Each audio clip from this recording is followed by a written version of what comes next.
America in 1866 is still rebuilding in the wake of a devastating civil war. And Andrew Johnson is 1 year into his presidency, having taken office after Lincoln's assassination. This former slave owner must now oversee the Reconstruction of the South. In the aftermath of the Civil War, on the one hand, you have a diminishment of federal authority in many portions of the American West. On the other hand, you have the growing mining extractive economies occurring across western Montana that are bringing thousands of migrants through Indian homeland. With the Army focused on rebuilding the South and protecting freed slaves, Western forces run short on troops and supplies. But at the besieged Fort Phil Kearny, Carrington's desperate call for help is finally answered. In September 1866, he welcomes fresh soldiers, more horses, and a new second-in-command, Captain William J. Fetterman. Fetterman is a genuine hero of the Civil War. He's cited for bravery. He's with Sherman during the March to the Sea. So he's kind of everywhere during the Civil War and has this really remarkable military record.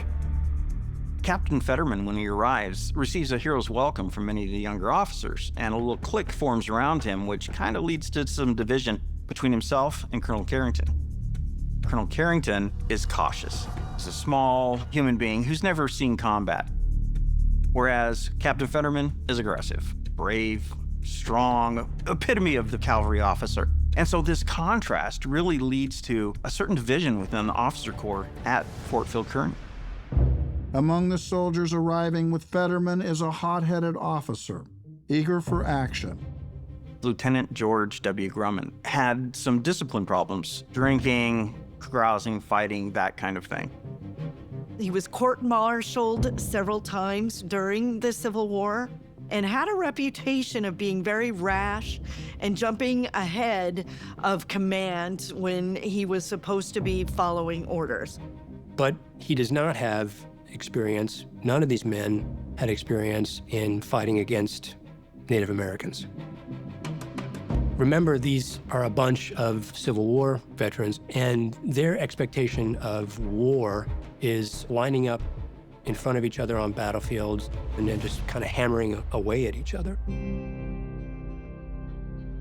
In the past, when the military is facing Native peoples in the East, they're dealing with peoples who are largely sedentary.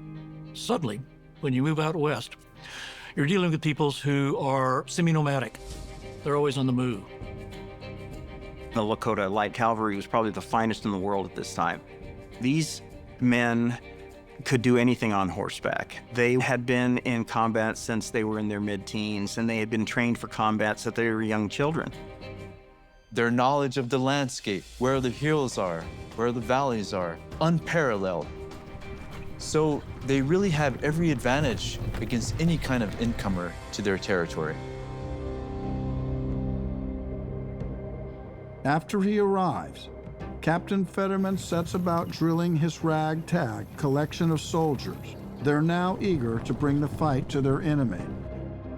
So too are commanders in St. Louis, who order Carrington to attack the Lakota in their winter camps. But Carrington gets a report that confirms his fears.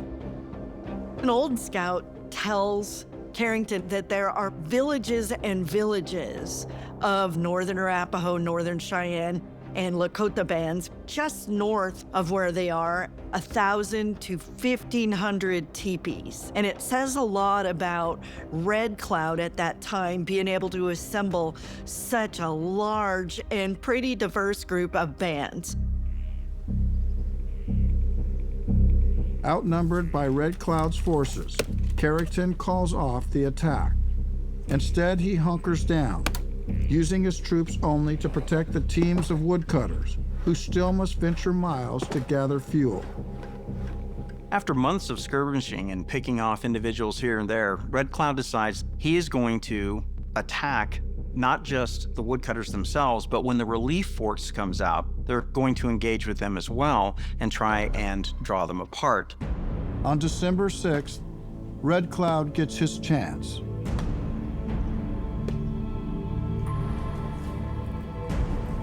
The signal comes that the wagon train that is out trying to get the wood is under attack.